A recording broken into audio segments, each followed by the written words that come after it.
नमस्कार, सुदर्शन न्यूज में आपका स्वागत है। मैं हूं मुकेश कुमार और आप देख रहे हैं जवाब तो चाहिए। जवाब तो चाहिए में आज हम बात करेंगे इस्लामीकरण की दिशा में बढ़ रहे पश्चिम बंगाल की मुख्यमंत्री ममता बनर्जी के एक और बड़े कदम की। हालांकि आप लोगों में से बहुत सारे हमारे दर्शक इस बात का विरोध भी कर रहे होंगे, क्योंकि बहुत सारे लोगों का मानना है कि बंगाल का तो इस्लामीकरण पहले ही हो चुका है, तो फिर उस दिशा में बढ़ रहे कदम का क्या मतलब। आप सही हैं, लेकिन मेरा आशा है बंगाल के इस्लामीकरण को आधिकारिक स्वरूप देने की दिशा को लेकर है। पश्चिम बंगाल की मुख्यमंत्री ममता बनर्जी मुगल बादशाह की तरह हिंदुओं को अपमानित करने और मुसलमानों को संतुष्ट करने के हिसाब से लगातार काम कर रही है, लगातार सरकार के फैसले ले रही है। जब धर्म के नाम पर मुसलमानों को ममता आरक्षण नहीं दे पाई, तो ममता ने मुसलमानों की तकरीबन सभी जातियों को ओबीसी की सूची में शामिल कर ओबीसी के आरक्षण का हक मुसलमानों को दे दिया। बंगाल में ओबीसी कोटे का 90% सीटों पर मुसलमानों का कब्जा हो चुका है। ममता के जिस मंत्री फरहद हकीम ने मुसलमानों के बहुसंख्यक होने की बात की, जिसकी चर्चा आप लोग सोशल मीडिया पर भी सुन रहे होंगे, सुदर्शन न्यूज वह बात या वह चिंता यूपीएससी जिहाद के जरिए पहले ही जता चुका है। फरहद हकीम ने हमारी उसी चिंता पर मुहर लगाई है। फरहद ने न्यायपालिका में मुसलमानों की कम संख्या पर चिंता जाहिर करते हुए कहा कि हम अभी बंगाल में बहुसंख्यक है और खुदा ने चाहा तो हम देश में भी बहुसंख्यक हो जाएंगे। बहुसंख्यक होने के फरहद हकीम का आशय क्या है समझा जा सकता है। दशकों से बहुसंख्यक होने के बावजूद हिंदुस्तान को हिंदू राष्ट्र नहीं बना सके। वो अभी भी संघर्ष कर रहे हैं इसके लिए, लेकिन मुस्लिमों ने इसी हिंदुस्तान से काटकर 2 मुस्लिम राष्ट्र बना लिया और अब हिंदुस्तान इस्लामिक स्टेट बनाने की बात भी वो खुलेआम कर रहे हैं। पश्चिम बंगाल का तो इस्लामीकरण हो चुका है और बस इस पर आधिकारिक मुहर लगना बाकी रह गया है और इसी दिशा में बंगाल में शरिया कानून लागू करने की खुलेआम अब घोषणा हो रही है। पश्चिम बंगाल के मुर्शिदाबाद में जहां मुस्लिमों की आबादी करीब 65 से 70% है, अब वहां खुलेआम शुक्रवार को शरिया के मुताबिक बाजार बंद करने का आदेश दिया जा रहा है। इससे पहले हम बंगाल से सटे झारखंड और बिहार के मुस्लिम बहुल इलाके में शुक्रवार के दिन स्कूलों के सरकारी नियम के विरुद्ध जाकर बंद करने को जो फैसला था वो हम आपको दिखा चुके हैं। झारखंड में आज भी मुस्लिम बहुल इलाकों में शरिया के मुताबिक शुक्रवार को ही स्कूलें बंद हो रही हैं और रविवार को कक्षाएं लगाई जा रही हैं। जिस फरहद हकीम ने मुस्लिम के जल्द बहुसंख्यक होने की बात कही है, पश्चिम बंगाल की मुख्यमंत्री ममता बनर्जी ने हुगली के प्रसिद्ध तारकेश्वर महादेव मंदिर को उसी के हवाले कर दिया। आपको पता है 2017 का ये फैसला है और ममता बनर्जी ने फरहद को इसी मंदिर के प्रबंधन बोर्ड का चेयरमैन बना दिया। यही फरहद कोलकाता के गार्डन रीच एरिया को मिनी पाकिस्तान बताता है, खुलेआम बताता है और बार बार बताता है। मां दुर्गा के पूजा पंडाल और मूर्ति के आकार को छोटा करने का मामला हो या ओबीसी आरक्षण में मुसलमान को घुसेरने का मामला, ममता का हर फैसला मुसलमानों को खुश करने और बहुसंख्यक हिंदुओं को अपमानित करने वाला रहा है। आज अपने प्रोग्राम में हम चर्चा करेंगे कि क्या मुसलमान या क्या ममता बनर्जी पश्चिम बंगाल के मुर्शिदाबाद से शरिया कानून लागू करने की नींव रख रही है। क्या मुस्लिम प्रेम में ममता बनर्जी बंगाल को इस्लामिक स्टेट ऑफ सीरिया बनाना चाहती है? क्या ममता अपने कट्टर इस्लामी सोच रखने वाले मंत्री और मेयर के खिलाफ कोई कार्रवाई भी करेगी? क्या ममता फरहद जैसों के जरिए बंगाल से पूरे देश को या पूरे देश के मुसलमानों को संदेश देने की कोशिश कर रही है? क्या ममता मुस्लिम परस्त इंडी गठबंधन का नेता बनने के लिए एक्सट्रीम मुस्लिम तुष्टीकरण करने पर आमदा है? करेंगे चर्चा और चर्चा को आगे बढ़ाने के लिए हमारे साथ कुछ मेहमान होंगे, उनसे भी आपका मैं परिचय करवाऊंगा। लेकिन उससे पहले जो रिपोर्ट हमने बनाई है वो रिपोर्ट पहले आपको दिखाते हैं, उसके बाद एक बाइट भी सुनाएंगे, एक प्रतिक्रिया भी सुनाएंगे, फिर मेहमानों से परिचय कराने के बाद चर्चा की शुरुआत करेंगे। बंद करने का फतवा जारी किया गया। कुछ इसी तरह की घटना बिहार से भी सामने आई। गाइडेंस सब सुमित राय साहब देते हैं। हम एक ऐसे कौम से हैं जो कौम बंगाल में तो हम 33% हैं, मगर हिंदुस्तान में भी हम सिर्फ 17% है और हमें माइनॉरिटी कम्युनिटी कहा जाता है। मगर हम अपने आप को माइनॉरिटी नहीं सोचते हैं। हम सोचते हैं अगर अल्लाह की रहमत है हमारे ऊपर, अगर तालीम हमारे साथ है, तो हम एक दिन मेजॉरिटी से भी मेजॉरिटी हो सकते हैं और हम अपने अल्लाह की ये मेहरबानी होगी जो हम अपने ताकत से ये हासिल करते हैं। हमारे कौम बहुत सारे जगह हम देखते हैं कुछ भी होता है तो मोमबत्ती मिছিল करते हैं, we want justice, we want justice. हम कहते हैं मिছিল करके जस्टिस मांगने से नहीं होगा। अपने औकात, अपने रुतबा ऐसे जगह पर बढ़ा जो तुम खुद जस्टिस देने के लायक होगे। जस्टिस मांगोगे नहीं, जस्टिस दोगे। तो ये फरहाद जो है ये केवल कोलकाता के मेयर नहीं हैं बल्कि ममता सरकार के शहरी विकास मंत्री भी हैं और खुलेआम वो इस तरीके की बातें कर रहे हैं और ममता बनर्जी जो है चुपचाप सुन रही हैं और कोई प्रतिक्रिया उनकी तरफ से नहीं आ रही। करेंगे हम चर्चा और चर्चा को आगे बढ़ाने के लिए हमारे साथ जो मेहमान हैं उनसे मैं आपका परिचय करवा दूं। हमारे साथ सुमित मेहरोत्रा जी हैं, नेता हैं टीएमसी के, वो रहेंगे हमारे साथ। प्रोफेसर विदु रावल है, प्रवक्ता बीजेपी के। सुरेंद्र स्वामी जी राजनीतिक विशेषज्ञ के तौर पर, और मुफ्ती समून कासमी है मुस्लिम स्कॉलर के तौर पे, और हमारे साथ अधिवक्ता असगर खान है, वो भी मुस्लिम स्कॉलर के तौर पे हमारे साथ होंगे। सभी मेहमानों का स्वागत है और चर्चा की शुरुआत जो है मैं सुमित जी से करना चाहूँगा, लेकिन लगता है सुमित जी अभी हमारे साथ जुड़े नहीं, थोड़ी देर के बाद जुड़ेंगे, मैं उनसे ये करूँगा। मैं एक बार अधिवक्ता असगर खान साहब के पास जाऊँगा, शुरुआत मैं आज आप ही से करूँगा। असगर साहब, ये जो बात है पहले भी बंगाल के मुद्दे पर हम लोगों ने बहुत चर्चा की है और यह जो फरहद का जो बयान आया है, उसके बाद मुर्शिदाबाद में जिस तरीके से ऐलान करके कहा जा रहा है कि अब जो है शुक्रवार को जो है वो जो चीज़ें हैं वो बंद होंगी, क्योंकि वहाँ पर मुसलमानों की आबादी इतनी हो गई है कि वो अपना शरिया लागू कर सकते हैं। तो वहाँ पर अब रविवार की बजाय जो है शुक्रवार को आदेश दिया जा रहा है। झारखंड में और बिहार में हम लोगों ने पहले भी ये देखा है कि ऐसा हुआ है और सरकार के बोलने के बावजूद जो है 1 सप्ताह 10 दिन के लिए फिर वो रविवार को बंद, तो उसके बाद से फिर से जो है शुक्रवार को बंद होने लगता है। मैं चाहूँगा कि आपकी पहली प्रतिक्रिया, क्या बंगाल जो है पूरी तरीके से इस्लामिक स्टेट हो चुका है या आपको लगता है कि अभी कुछ उम्मीद है और अभी ममता बनर्जी को कुछ एक्शन लेना चाहिए ऐसे लोगों के खिलाफ? देखिए मुकेश भाई, इन चीजों का शरिया से कहीं से कहीं तक कोई मतलब नहीं है। जहां तक फतवे की बात है, फतवे का तो मतलब ही नहीं मालूम कि फतवा किसे कहते हैं। इन चीजों को अगर जुमे की छुट्टी होगी, इतवार की होगी और कहाँ बैठेंगे, मीटिंग फतवे की बात की नहीं है, सरकार किसकी बनेगी, मैंने फतवे की बात नहीं की है। मैंने फतवे की बात नहीं की, ये खुलेआम लाउड स्पीकर लगा के ऐलान किया जा रहा है। नहीं, मैं बता रहा हूँ, अब वो आपकी राइटिंग में आया मेरे पास, मैं इसलिए कह रहा हूँ, इस अल्फाज को इस्तेमाल कर रहा हूँ। और भी बहुत सी चीजें उसमें ऐसी हैं जो काबिल एतराज हैं, जैसे जिहादी मानसिकता वो हर जगह चलती है। ना उन्हें फतवे का मतलब मालूम, ना उन्हें जिहाद का मतलब मालूम, वो उसको हर चीज को शरिया से जोड़ने की कोशिश करते हैं।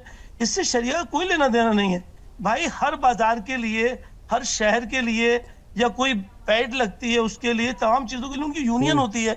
यूनियन जो उसको तय करेगी, अगर किसी ने कह दिया, अगर कहीं कुछ होता है किसी सहूलत के हिसाब से, किसी ने कह दिया कि भाई या इस दिन जुमे को, चलिए हम इसीलिए कहते हैं, मैं आपकी बात मान लेता हूँ, भाई हम नमाज पढ़ते हैं, हमारी दुकानें हम जुमे को बंद करेंगे। जिनको जुमे को बंद करना है वो बंद करें, जिनको नहीं करना है नहीं करें। जो बंद करेंगे उनका अपना नुकसान होगा। अगर यूनियन उसे नहीं मानती है और यूनियन मानती है तो फिर आप उसको मानिए। फिर दूसरी चीज और रह जाती है यूनियन के बाद भी है कि भाई कानून का सहारा, आप तो हर जगह कानून का सहारा लेते हैं। अपने मंदिर खुलवाने के लिए कानून की जरूरत नहीं है, लेकिन मस्जिदों को बंद कराने के लिए, मस्जिदों को सर्वे कराने के लिए उसमें कानून की और कोर्ट की जरूरत है। उसको ले आते हैं आर्डर, तो इसमें भी कर लीजिए अगर ऐसा है तो। भाई कानून से अगर करें, और अगर यूनियन को मानते हैं उनकी, तो फिर यूनियन से कर लीजिए कि भाई उन्होंने चूंकि अगर कोई यूनियन की बात नहीं मानेगा, सब लोग संडे को बंद कर रहे हैं, फॉर एग्जाम्पल कह रहा हूं मैं आपसे, मिसाल के तौर पर सब संडे को बंद कर रहे हैं और 4 दुकानें जो है जुमे को बंद हो रही हैं, तो क्या फर्क पड़ेगा उस बाजार पे? जो 4 कोई फर्क पड़ना नहीं चाहिए, लेकिन फर्क पड़ रहा है। अगर भाई उसमें शरिया, आप जो शरिया हर चीज को मजहब से और मैं बताता हूँ आप चूंकि दिल्ली में बैठे हुए हैं, तो शायद आपको सिर्फ मुझे इस बात पे एतराज है मुकेश भाई। मैं आपके एतराज को दूर कर देता हूँ, मैं आपके एतराज को दूर करता हूँ। नहीं, सियासी चीजें और वोट की पॉलिसी को हम मजहब से जोड़ने की कोशिश करते हैं। इस बात पे मुझे सख्त एतराज है, जो नहीं होना। जब आपने कहा कि जिसको बंद करना है वो करे, जिसको बंद नहीं करना है वो नहीं करे, और जो बंद नहीं करे उसके दुकान में आप तोड़फोड़ कर दें, उसकी दुकान को आप जबरदस्ती बंद कराएं, मारपीट करें और हत्याएं भी हो जाती हैं ऐसे जगह पे, तो बहुत सारे बंगाल में तो ऐसी ऐसी घटनाएं अच्छा हो चुकी बताइए, हैं। तो ये जो ये सब कुछ करना, हत्या करना, दुकानें तोड़ना, ये सही है या गलत है? बताइए। गलत है ना? गलत है ना? 100% गलत है। ना? हाँ जी गलत है। और कानून के खिलाफ है ना? हाँ जी कानून है। के खिलाफ है ना? हाँ है। तो फिर कानून किस लिए है भाई? कानून किस लिए है? फिर कानून के लिए तो ना कानून साहब, मानिए ना, उसके खिलाफ- आप शुक्रवार को अरे बंद भाई, करने के लिए ऐलान क्यों सुनिए, कर रहे हैं? नहीं, कानून तो है ना बना हुआ, स्कूल संडे को ही उन्होंने बंद होगा, ऐलान कर दिया। कानून बना हुआ है ना, तो आप ऐलान- शुक्रवार के लिए क्यों बताइए। कह रहे हैं? अच्छा एक बात बताइए तो मुकेश भाई, हाँ। वो जो ऐलान है वो कानूनी है या गैर कानूनी है? बताइए। गैर कानूनी है। ऐलान कानूनी है या वो गैर गैर कानूनी है, वो सरिया के मुताबिक है, कानून से अलग है। ठीक है, चलिए कानून से ये कानून के दायरे में नहीं आएगा। लेकिन जो दुकानें पहले वहां पर जो संडे को बंद होती थी, आपकी आबादी बढ़ी, आप शुक्रवार को बंद करने लगे, इसको कौन से कानून में डालिएगा आप? अब आपको चलिए ठीक है, मैं अरे भाई आप भी अपनी आबादी बढ़ा लो। हाँ ठीक है, इस पे कंप्लीशन ठीक करेंगे है, इस पे बात कर लेंगे, इस पे बात कर लेंगे, तो इस पे भी बात कर लेंगे, इस पे भी बात कर लेंगे, इसमें फरहद ने भी बोला है। विदु जी आपका जवाब देना चाह रहे थे, विदु जी। मैं उम्मीद करूंगा कि मेरी आवाज ठीक ठाक आ रही जी, है आ और रही, बीच आ में रही। असगर खान, जैसे मैंने असगर खान को सुना है, नहीं बहुत अच्छी ऐसे आ रही है आवाज। मैं सुनूंगा, असगर बहुत अच्छी खान आवाज आ रही। असगर खान भी मेरी बात को पिन ड्रॉप साइलेंस में सुनेंगे, जी बिना बीच में। आपने सीधा ही कहा असगर खान की हत्या करना गलत है या नहीं है, और उस पर कानून बना हुआ है।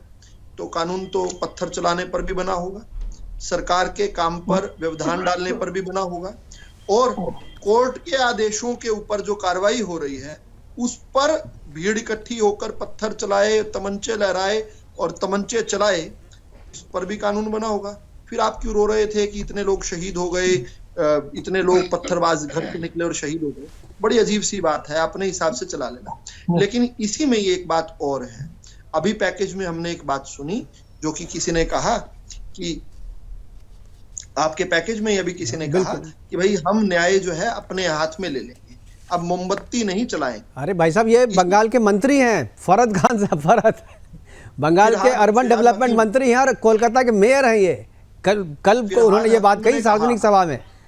फिरहाद हकीम ने कहा, हाँ फरहाद हकीम ने, हाँ फिरहाद हकीम ने ये कहा कि कानून भाई जब तक तो हमारी संख्या कम है तब तक तो ठीक है, लेकिन बड़ी जल्दी हम बहुसंख्यक हो जाएंगे, हमें मोमबत्तियों के तौर पर प्रदर्शन करने की जरूरत नहीं पड़ेगी, हम कानून अपने हाथ में ले लेंगे। ठीक यही बात जो है बेंगलोर के अंदर भी कुछ दिनों पहले जब ये सारे मौलाना इकट्ठे हुए थे, उन्होंने भी कहा था भाई कोर्टों पर अब मुसलमान जो है कोर्टों के आगे हाथ नहीं फैलाएगा, अब न्याय अपने आप करेगा।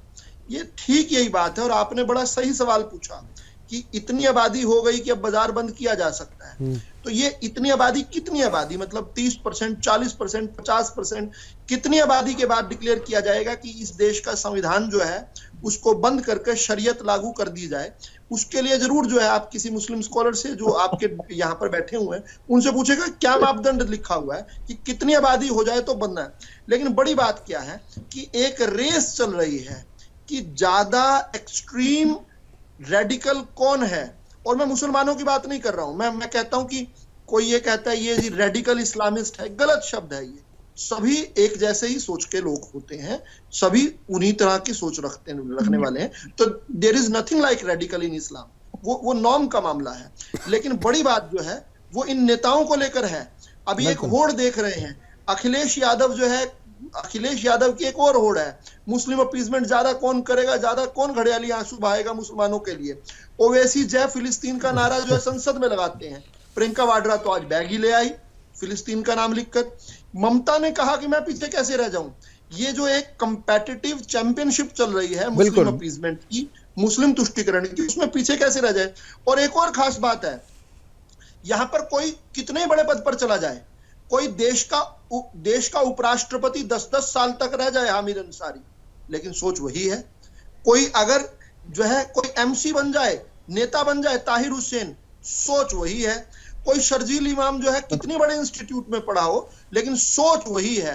कोई उमर खालिद कितना ही बड़ा जो है अपने आप को स्कॉलर कहने लगे, बड़े बड़े भाषण देने की, सोच वही है। और वही सोच जो है इस फरहाद हकीम की है। मुफ्ती समून कासमी भी हमारे साथ है जी, मुफ्ती समून कासमी हमारे साथ है, वो भी सुन रहे होंगे पूरी चर्चा को। कासमी साहब, क्या आपको लगता है बंगाल में जो चीज़ें हो रही हैं, अब धीरे धीरे जो है शरीयत लागू करने की कोशिश की जा रही है, पहले स्कूलों को बंद किया गया, अब जो है बाजार को बंद किया जा रहा है, क्या आपको लगता है कि ये इस्लामीकरण की ओर बढ़ रहा है, या कहें जो इस्लामीकरण तो लोग कहते हैं कि हो ही गया, जितनी आबादी है वहाँ पे उसको एक आधिकारिक मुहर लगाने की कोशिश की जा रही है सरकार की तरफ से?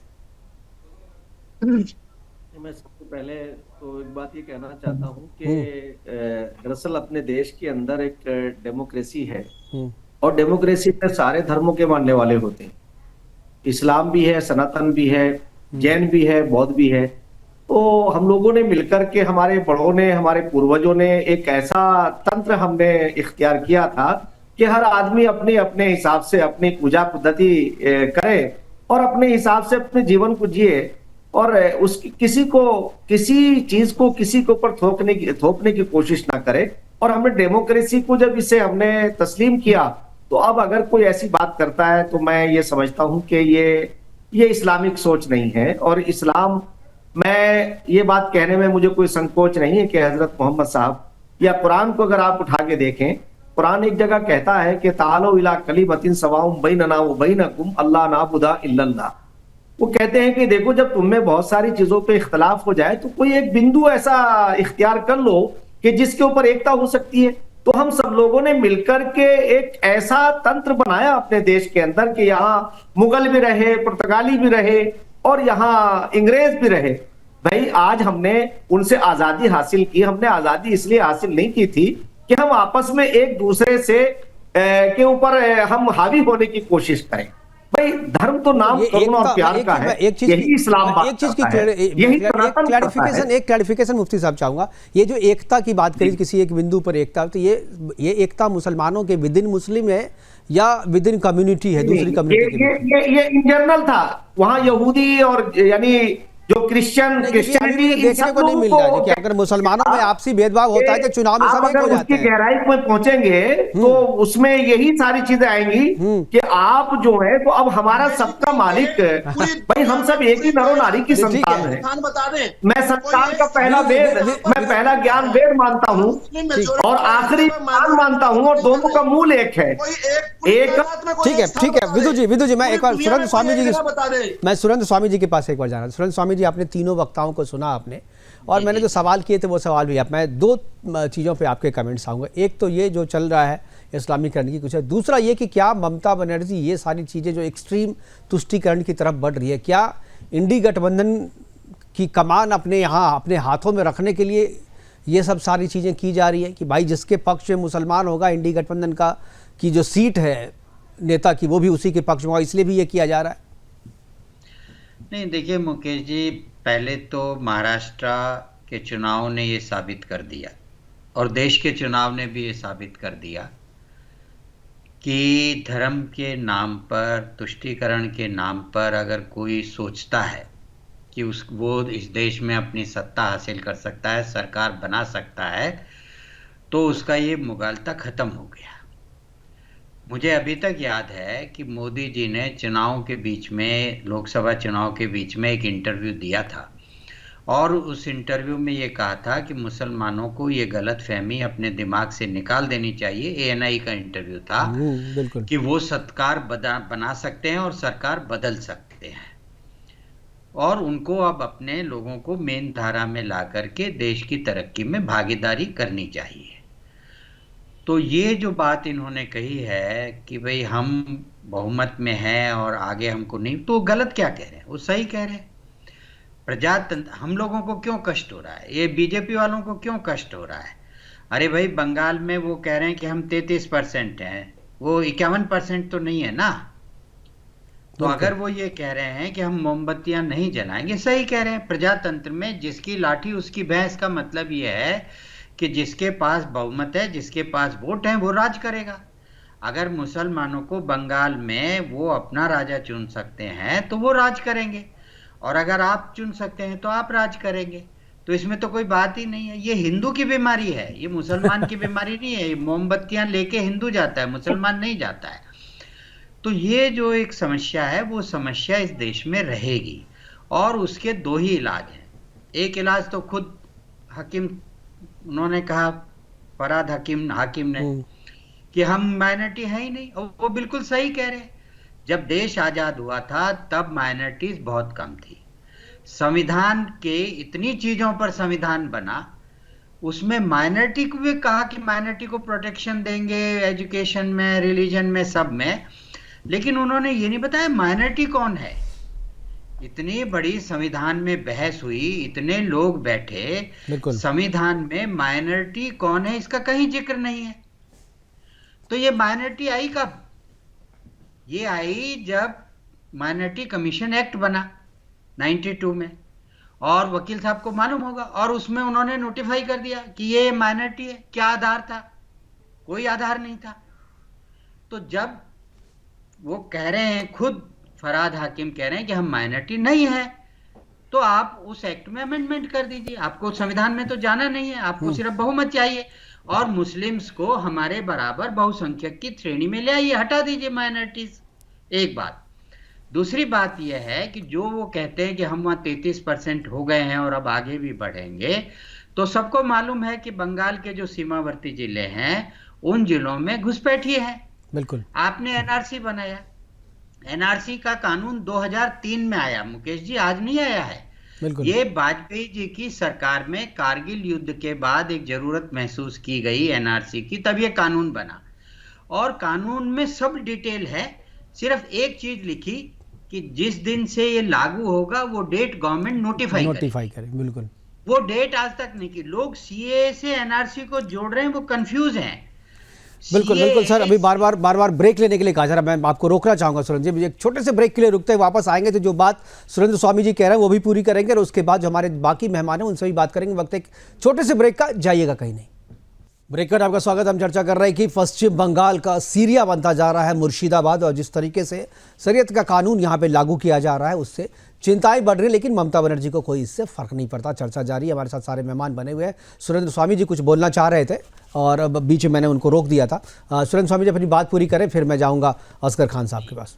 तो एक तो मैंने कहा कि जो एनआरसी का आपने कानून बनाया उस कानून को लागू कीजिए, और जब डोनाल्ड ट्रंप दुनिया का सबसे बड़ा अवैध घुसपैठियों को बाहर फेंकने का 15 लाख लोग उन्होंने आइडेंटिफाई किए हैं, जिनको वो कहते हैं कि हम बाहर निकाल के फेंक देंगे अमेरिका से, तो आप क्यों नहीं कर सकते हिंदुस्तान में अवैध लोगों के लिए? वो भेज रहे हैं, उसमें हिंदुस्तानी भी है, 18,000 हिंदुस्तानी आइडेंटिफाई हुए हैं। तो आप क्यों डर रहे हैं? क्यों डर रही है? वो क्यों नहीं कहते कि हम भी एनआरसी लागू करेंगे और माध्यम से इन लोगों को बाहर निकालेंगे जो भी इस देश के नहीं है? वो ये तो नहीं कह रहे कि हम मुसलमानों को निकालेंगे, वो कह रहे हैं कि जो भी अवैध घुसपैठिए हैं उनको आप निकाल दीजिए। तीसरी बात बड़ी मजेदार, ये आपने उस दिन भी मैंने असगर साहब डिबेट में जब कहा था कि ये जस्टिफाई और प्रोटेक्शन देने वाले थर्ड कैटेगरी के मुस्लिम हैं। इन्होंने कहा आप भी जनसंख्या बढ़ा लीजिए। कितनी आसानी से इन्होंने कह दिया कि आप भी जनसंख्या बढ़ा लीजिए। तो भाई हम भी बढ़ा लेंगे, लेकिन आपकी कांग्रेस ने और आपने तो मिलके हमारे तो बिल्कुल हम पे तो कब्जा कर लिया। बिल्कुल, ये तो जो अभी जो हम लोग फरहाद हकीम की सिविल कोड बना दिया। नहीं, आपने कहा आप बाइक चलाइए, आपने कहा है असगर साहब, ये तो रिकॉर्डिंग है, ये आपने कहा है इस बात को। जेल जाएंगे और आप 4 की जगह 8 शादियां भी कर लें तो आपका कुछ नहीं होगा। तो बच्चे तो आप पैदा करेंगे ना, हम कैसे करें? अरे नहीं, ये केवल बच्चे पैदा करके नहीं, ये तो कन्वर्जन के जरिए भी बढ़ा रहे हैं ना अपना। आपको कहना चाहिए कि ये जो हिंदुओं का सिविल कोड बनाया है इसको खत्म कीजिए और हिंदू और मुसलमानों में एक कंपटीशन आने दीजिए बच्चे पैदा करने का। पहले हमारे यहाँ भी बहुत लोग 2-2, 3-3, 4-4 शादियां करती थी। मेरे दोस्त हैं 11 बहन भाई हैं, हम खुद 5 बहन भाई हैं। तो ये इश्यू नहीं है असगर साहब कि इसको आपने इतने हल्के में कह दिया कि आप भी आबादी बढ़ा लीजिए। हम कहते हैं हम क्यों बढ़ाएं, आपकी कम कर देते हैं ना। अरे भाई किसी लाइन को छोटा करना है, बगल में बड़ी खींच दीजिए। तो हम आपके बगल में बड़ी लाइन कानून की खींच देते हैं, यूसीसी को आ जाने दीजिए, तो ऐसा कर आपकी लें। शादी एक बिल्कुल होगी, ठीक है, ठीक है सर, कम हो जाएंगे। ठीक है सर। विदु जी भी कुछ बोलना चाह रहे थे, उनके पास जाऊंगा, लेकिन उससे पहले सुमित मेहरोत्रा हमारे साथ हैं, टीएमसी के नेता। इन्होंने सुना होगा इन्होंने क्या कहा। बिल्कुल। कि आप आबादी छोटी बढ़ा करने वाली दीजिए, कर अगर लीजिए आबादी की बात स्वामी है। जी। तो मैं ये कहता हूँ कि ठीक है, सुमित मेहरोत्रा हमारे साथ जुड़ गए, टीएमसी के नेता है एजेंडा जी। मैं इस्लाम नहीं कहूंगा, जो मुस्लिम राजनीति का एजेंडा कांग्रेस पार्टी ने कानून और राजनीति के माध्यम से चलाया, अब वो 2014 के बाद वो एजेंडा ये सरकार सपोर्ट नहीं कर रही। नहीं करे, बिल्कुल बिल्कुल। सोनल जी आपको रोकना चाहूंगा मैं। सुमित मेहरोत्रा हमारे साथ जुड़ गए, टीएमसी के नेता है, हमारे साथ फोन लाइन पे जुड़े हैं। सुमित, आपको पहले भी मैं सवाल पूछ रहा था, लेकिन आप जुड़े नहीं थे। सवाल मेरा ये है कि जिस तरीके से बंगाल में शरीयत लागू करने की कोशिश की जा रही है, ममता बनर्जी एक के बाद एक जो फैसले ले रही है मुसलमानों के हित में, क्या आपको बंगाल को फिर से सीरिया पाकिस्तान बनाना है? किस तरीके से खुलेआम जो बात फरहद हकीम बोल रहे हैं, उस पर कोई कार्रवाई नहीं, उस पर कोई प्रतिक्रिया नहीं। उसके बाद मुर्शिदाबाद में मार्केट को शुक्रवार को बंद करने की बात हो रही है, उस पर भी कोई प्रतिक्रिया नहीं। आखिर ममता बनर्जी करना क्या चाहती है, बनाना क्या चाहती है बंगाल को? मुकेश भाई, अभी आपने कहा कि सरकार का फैसला है ये। तो सरकार का कोई फैसला नहीं है कि शरीयत कोई कानून लागू हो किसी एक पक्ष के लिए। किसी ने अपनी राय रखी है, फरहद हकीम साहब ने अपनी कोई राय रखी है, और उनकी अपनी निजी राय हो सकती है, कोई सरकार से कोई लेना देना नहीं। सरकार के मंत्री हैं, वो कोलकाता के मेयर हैं, उनकी निजी राय कैसे हो सकती है? मंत्री है तो इससे क्या मतलब है? अच्छा, मंत्री का कोई मतलब नहीं होता आपके यहाँ? यानी मंत्री का कोई मतलब नहीं होता? भाजपा नहीं, वो उनकी अपनी निजी राय है, पार्टी की राय नहीं है। मुझे बताइए कि ममता बनर्जी ने ये कहा है कि हम फरहद हकीम साहब की सारी बातों से हामी भरते हैं। ये भी तो नहीं कहा है कि मंत्री कहीं भी कुछ बोले उसका कोई मतलब नहीं होता, ये भी तो नहीं कहा उन्होंने। मंत्री कहीं भी कुछ बकते रहे, सरकार को कोई मतलब नहीं है। अगर कुछ नहीं कह रही है तो हाँ है, और कुछ कहेंगे नहीं भाई, मंत्री की बात को तो हम लोग सीरियसली लेंगे ना।